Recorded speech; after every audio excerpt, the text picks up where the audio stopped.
Shalom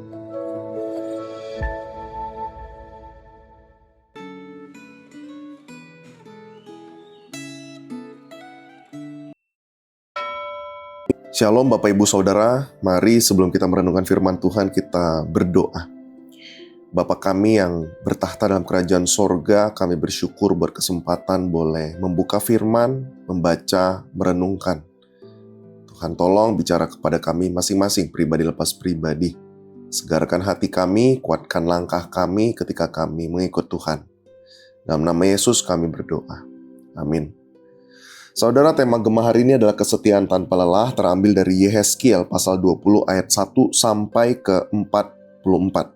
Saya hanya akan membacakan ayat 1 sampai 4 saja. Demikian firman Tuhan. Pada tahun ke-7, dalam bulan yang ke-5, pada tanggal 10 bulan itu, datanglah beberapa orang dari tua-tua Israel untuk meminta petunjuk daripada Tuhan dan duduk di hadapanku. Lalu datanglah firman Tuhan kepadaku, "Hai anak manusia, berbicaralah kepada tua-tua Israel dan katakanlah kepada mereka, beginilah firman Tuhan Allah. Apakah kamu datang untuk meminta petunjuk daripadaku? Demi aku yang hidup, aku tidak mau kamu meminta petunjuk daripadaku. Demikianlah firman Tuhan Allah. Maukah engkau menghakimi mereka, hai anak-anak manusia? Maukah engkau menghakimi mereka? Beritahukanlah kepada mereka perbuatan-perbuatan yang keji dari nenek moyang mereka." Sedemikian jauh bacaan firman Tuhan. Saudara, ada momen dalam hidup kita saat kita sadar bahwa masalah yang kita hadapi bukan kita tidak tahu apa yang benar, tetapi kita terus mengulang yang salah. Ini seperti lingkaran yang tidak terputus. Kita jatuh, kita bangkit, kemudian kita jatuh lagi. Yang mengherankan adalah di tengah pola kegagalan itu, Allah terus memberi kesempatan dan memanggil kita kembali. Dan di dalam bacaan Alkitab hari ini, Allah membongkar sejarah Israel dan memperlihatkan pola yang sama. Dari Mesir, kemudian padang gurun, hingga tanah perjanjian, umat Tuhan terus memberontak.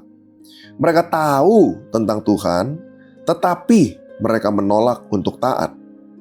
Namun setiap kali Allah hendak menjatuhkan hukuman, diceritakan Ia menahan murkanya demi namanya. Penundaan itu bukan dilandasi kelayakan umat, tetapi karena kesetiaan Allah kepada janjinya, kasih setianya.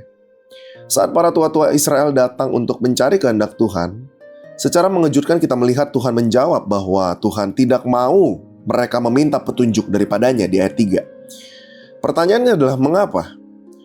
Mereka bukan datang karena taat, tetapi untuk mencari pembenaran atas hati mereka yang tetap keras. Sejarah Israel menjadi litani kegagalan mereka yang terus berulang. Di Mesir, mereka tidak meninggalkan berhala. Di padang gurun, mereka menolak ketetapannya. Di tanah perjanjian, mereka berkompromi meniru bangsa-bangsa lain, melanggar sabat, mencemarkan persembahan. Dengan kata lain, dari generasi ke generasi, umat Israel terus berjalan menjauh dari Tuhan. Namun, di balik semua daftar kegagalan itu, ada satu refrain yang terus berulang, yaitu kalimat yang membentuk nada kitab ini. Yaitu di ayat 9, ayat 14, ayat 22, bahwa "Aku berbuat demi namaku, supaya namaku tidak dinajiskan." Saat Israel jatuh dalam dosa, Allah hampir memunahkan umatnya. Akan tetapi Allah selalu menahan murkanya bukan karena kelayakan mereka, karena mereka tidak pernah layak, melainkan karena namanya terikat dengan mereka. Perjanjiannya mengikat dan kasihnya tidak pernah berubah. Puncak kasih dan keindahan hati Allah terlihat di ayat 44. "Kamu akan mengetahui bahwa akulah Tuhan ketika aku demi namaku tidak memperlakukan kamu sepadan dengan tingkah lakumu yang buruk dan perbuatanmu yang jahat." Allah tidak memperlakukan umatnya sesuai dengan dosa mereka. Sebab ini berarti kehancuran, tetapi Ia bertindak sesuai dengan namanya. Keselamatan tidak lahir dari kebaikan manusia, tetapi dari kesetiaan Allah. Firman tersebut mengingatkan kita bahwa hidup kita mungkin penuh pola kegagalan yang berulang seperti sejarah Israel. Tetapi kasih Tuhan tidak berhenti bekerja. Ingatlah saudara, bahwa pengharapan kita bukan pada konsistensi kita, tetapi pada kesetiaan Tuhan yang tidak pernah berubah, bahkan saat kita gagal.